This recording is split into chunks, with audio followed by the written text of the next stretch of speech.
Doctor ortho Ayurvedic oil and capsule. अब दर्द भी घुटने टेकेगा। यूपी में अकेले चुनाव लड़ेगी बीएसपी, कहा पार्टी अपनी ताकत पर भरोसा करती है और बिना किसी बैसाखी के चुनाव लड़ेगी। चुनाव आयोग ने 10 राज्यों में खाली हो रही 37 राज्यसभा सीटों के चुनाव की घोषणा, 16 मार्च को होंगे चुनाव। महाराष्ट्र में अब शिक्षा में मुस्लिमों को नहीं मिलेगा आरक्षण, मुस्लिम आरक्षण पर फडणवीस का फुल स्टॉप। फडणवीस सरकार ने रद्द किया 5% कोटा वाला आदेश।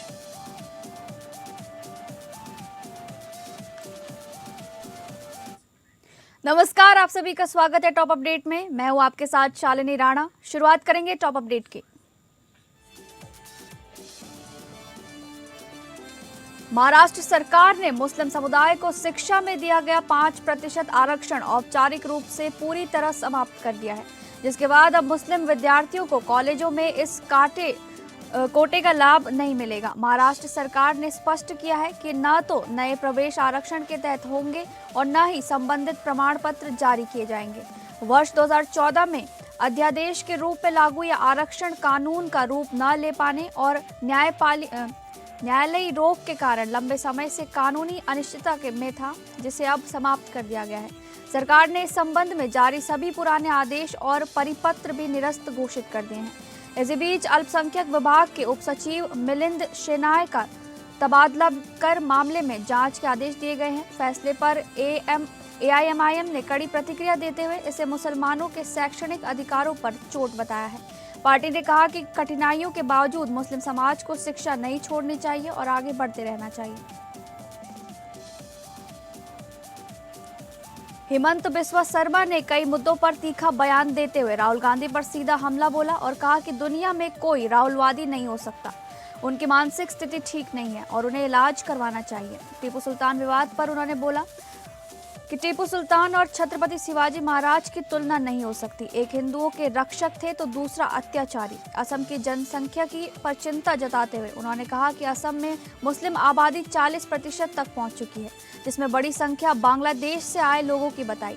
उन्होंने आरोप लगाया कि ये घुसपैठ बांग्लादेश से कांग्रेस शासनकाल में हुई। पूर्व प्रदेश कांग्रेस अध्यक्ष भूपेन बोरा के इस्तीफे पर उन्होंने कहा कि वे अब भी अपने फैसले पर कायम हैं और चाहे तो भाजपा ज्वाइन करें। वहीं गौरव गगोई से जुड़े मामले को सबूतों सहित केंद्र सरकार को सौंपने की बात कही। शर्मा के इन बयानों से राज्य की सियासत फिर गर्मा गई है।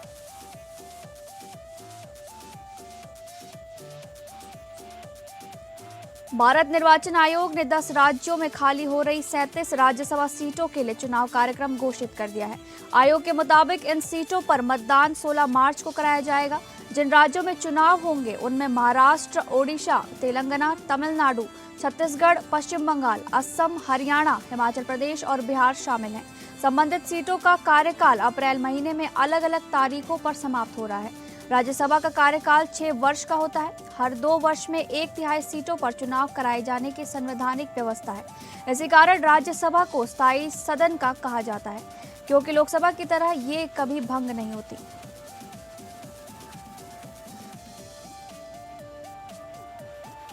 मायावती ने बुधवार को लखनऊ स्थित अपने आवास पर मीडिया से बातचीत में 2027 उत्तर प्रदेश विधानसभा चुनाव को लेकर बड़ा ऐलान दोहराया। उन्होंने गठबंधन को लेकर चल रही अटकलों को पूरी तरह खारिज कर दिया।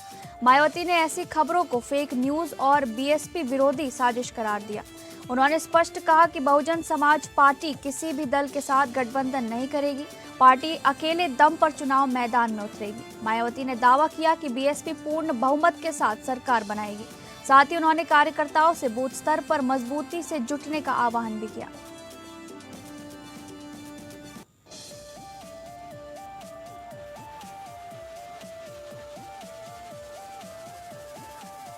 उत्तर प्रदेश में 18 फरवरी से शुरू हुई बोर्ड परीक्षाओं को लेकर पूरे प्रदेश में व्यापक व्यवस्थाएं की गई हैं और इस बार कुल 53,37,778 परीक्षार्थी परीक्षा में शामिल हो रहे हैं। उत्तर प्रदेश माध्यमिक शिक्षा परिषद द्वारा नकल विहीन परीक्षा सुनिश्चित करने के लिए 8,033 परीक्षा केंद्र बनाए गए हैं। उत्तर प्रदेश की राजधानी लखनऊ में राज्य स्तरीय कंट्रोल रूम स्थापित कर मॉनिटरिंग की जा रही है। सुबह 7:15 बजे से ही परीक्षार्थियों का परीक्षा केंद्रों पर पहुंचना शुरू हो गया था। प्रथम पाली में हाई स्कूल की परीक्षा सुबह 8:30 बजे से आयोजित की जा रही है। कई केंद्रों पर विद्यार्थियों का पुष्प वर्षा कर स्वागत भी किया गया, जिसके बाद सघन चेकिंग कर प्रवेश दिया गया।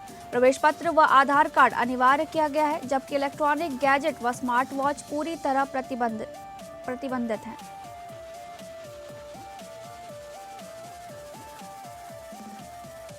अंबेडकर नगर में यूपी बोर्ड के हाई स्कूल और इंटरमीडिएट परीक्षाएं 18 फरवरी से शुरू होकर 12 मार्च तक चलेंगी, जिनमें कुल 71,998 परीक्षार्थी शामिल हो रहे हैं। नकल विहीन और सकुशल परीक्षा के लिए जिले में 114 परीक्षा केंद्र बनाए गए हैं। सभी केंद्रों पर वॉइस रिकॉर्डर युक्त सीसीटीवी कैमरों की निगरानी में परीक्षाएं कराई जा रही हैं, जिनकी ऑनलाइन मॉनिटरिंग कंट्रोल रूम से हो रही है। परीक्षा व्यवस्था को मजबूत बनाने के लिए जनपद को जोन और 27 सेक्टरों में बांटा गया है। ड्यूटी पर 5 जोनल मजिस्ट्रेट, 27 मजिस्ट्रेट और 114 स्टैटिक मजिस्ट्रेट तैनात किए गए हैं। परीक्षा 2 पालियों में हो रहा है। प्रथम पाली सुबह 8:30 से 12:45 तक और द्वितीय पाली दोपहर 2 बजे से 5:15 तक। पहले दिन हाई स्कूल और इंटरमीडिएट दोनों में हिंदी विषय की परीक्षा कराई जा रही है।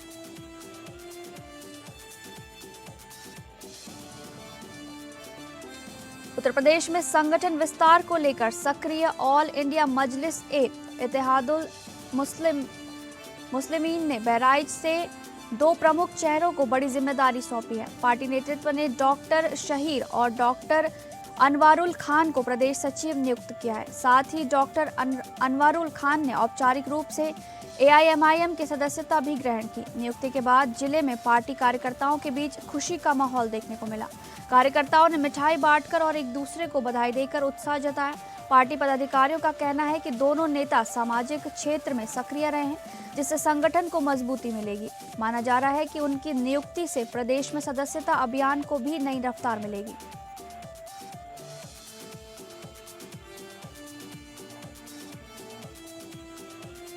गाजीपुर के मर्दा थाना क्षेत्र स्थित मां सरस्वती पैरामेडिकल कॉलेज में डी फार्मा के छात्र की संदिग्ध परिस्थितियों में मौत से सनसनी फैल गई। मृतक छात्र की पहचान विपुल यादव के रूप में हुई है, जो कॉलेज की 4थी मंजिल से गिर गए बताया जा रहा है। घटना के बाद कॉलेज परिसर में अफरा तफरी मच गई और प्रबंधन आनन फानन में उन्हें मऊ के अस्पताल ले गया, जहां डॉक्टरों ने उन्हें मृत घोषित कर दिया। सूचना मिलते ही परिजन भी अस्पताल पहुंच गए। शव जब पैतृक गांव शेखपुर पहुंचा तो पूरे गांव में मातम छा गया और परिजनों का रो रो कर बुरा हाल है। स्थानीय स्तर पर मोबाइल पर बातचीत के दौरान आवेश में कदम उठाने की चर्चा है। हालांकि आधिकारिक पुष्टि नहीं हुई है। पुलिस ने प्रथम दृष्टया मामला सुसाइड का मानते हुए जांच शुरू कर दी है और पोस्टमार्टम की रिपोर्ट का इंतजार किया जा रहा है।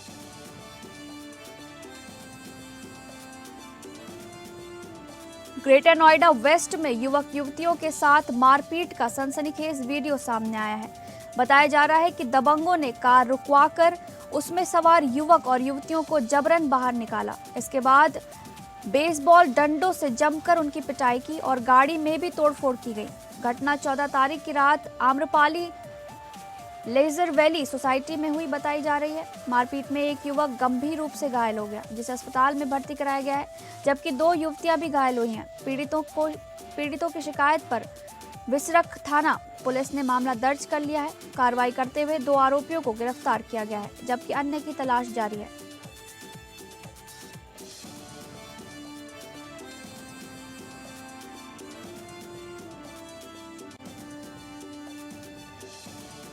हरदोई में स्वास्थ्य व्यवस्था पर सवाल खड़े करती एक चौंकाने वाली तस्वीर सामने आई है। शाहबाद ब्लॉक की नरहाई ग्राम पंचायत स्थित सामुदायिक स्वास्थ्य केंद्र के लाखों रुपए से बनी सरकारी बिल्डिंग पर ग्रामीणों द्वारा कब्जा किए जाने का मामला प्रकाश में आया है। भवन परिसर में कंडा और बठिया भरकर उसे गोदाम की तरह इस्तेमाल किया जा रहा है। बताया जा रहा है कि यह स्वास्थ्य केंद्र ब्रजेश पाठक के प्रभार वाले स्वास्थ्य विभाग के अंतर्गत आता है। हैरानी की बात यह है कि जिम्मेदार अधिकारियों ने अब तक इस ओर कोई ठोस ध्यान नहीं दिया। कब्जे और बदहाल स्थिति का वीडियो सोशल मीडिया पर तेजी से वायरल हो रहा है। मामले के सामने आने के बाद स्थानीय स्तर पर कार्रवाई की मांग तेज हो गई है।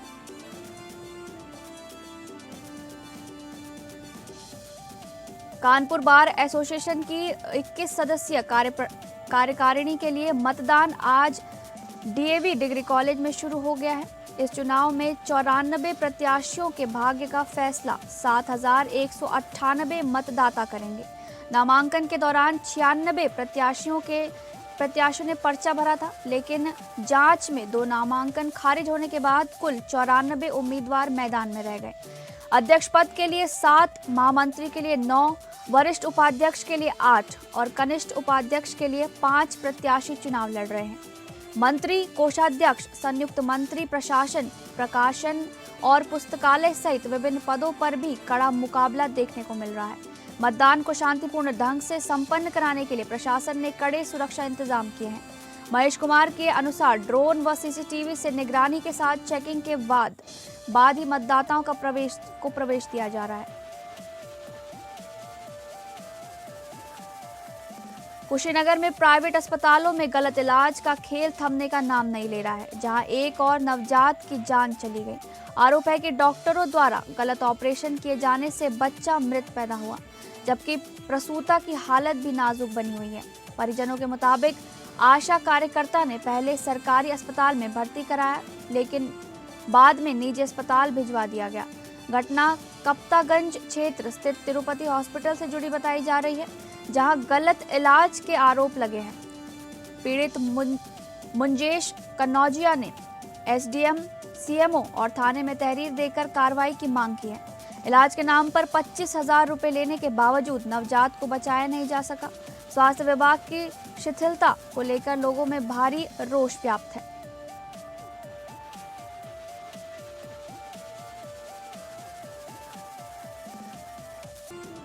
लखनऊ साइबर क्राइम पुलिस ने डिजिटल अरेस्ट के नाम पर ठगी करने वाले बड़े गिरोह का खुलासा करते हुए 3 आरोपियों को गिरफ्तार किया है। ये आरोपी खुद को फर्जी एटीएस अधिकारी बताकर लोगों को आतंकवाद और मनी लॉन्ड्रिंग जैसे गंभीर मामलों में फंसाने की धमकी देते थे।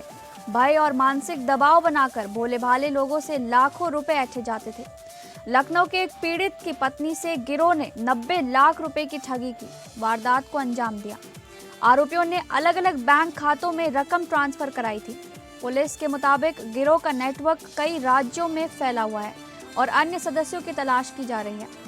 डीसीपी क्राइम कमलेश दीक्षित ने प्रेस वार्ता कर पूरे मामले का खुलासा किया है।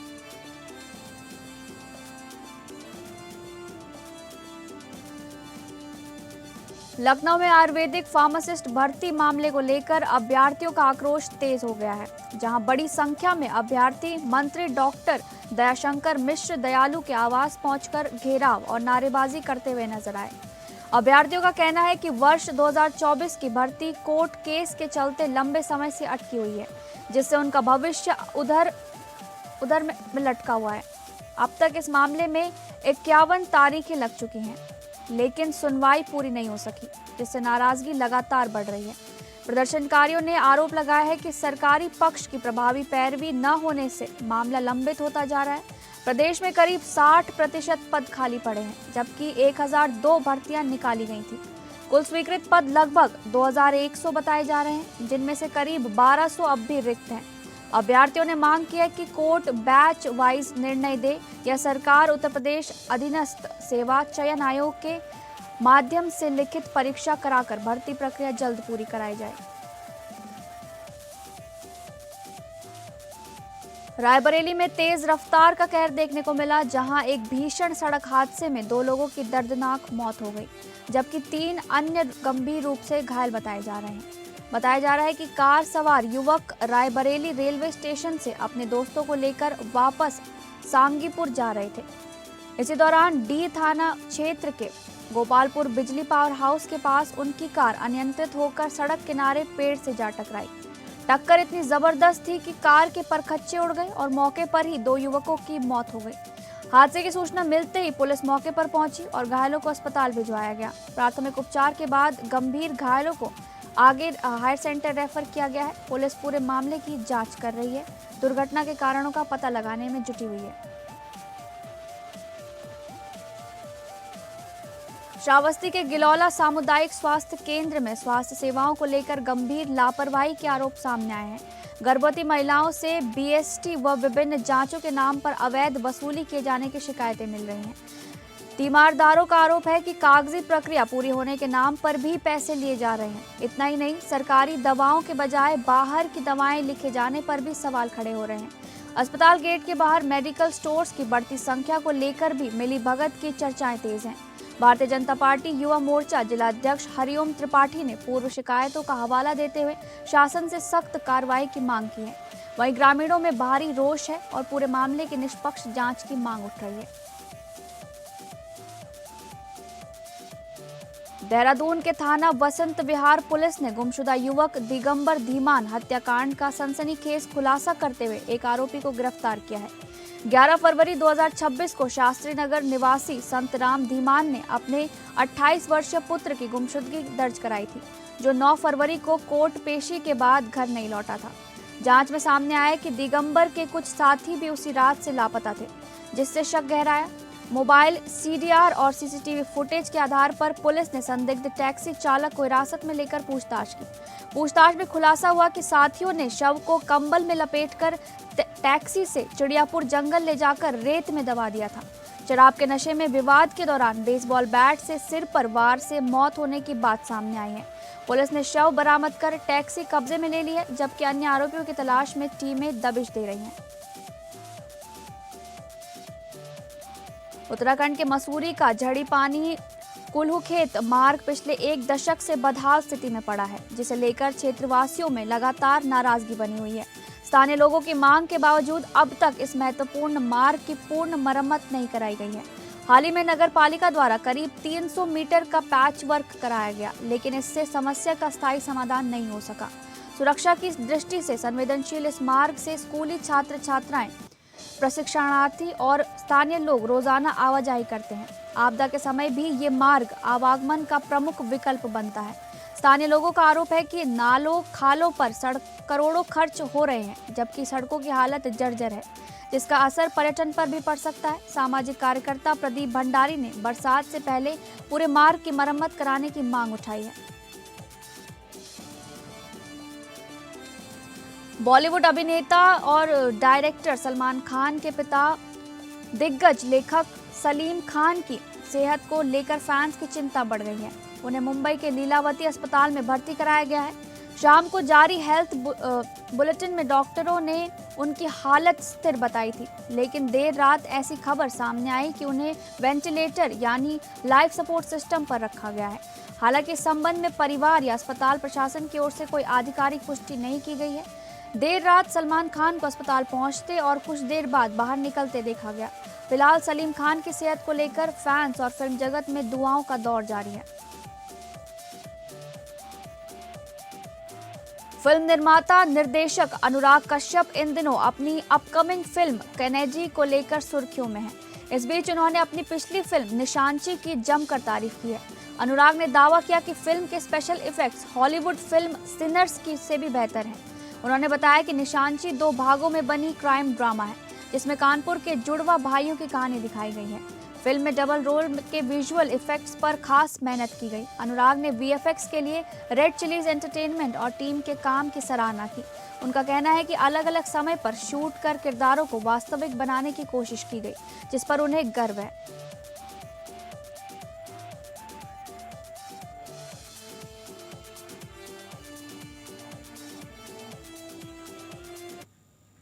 फिलहाल टॉप अपडेट में बस इतना ही। नमस्कार।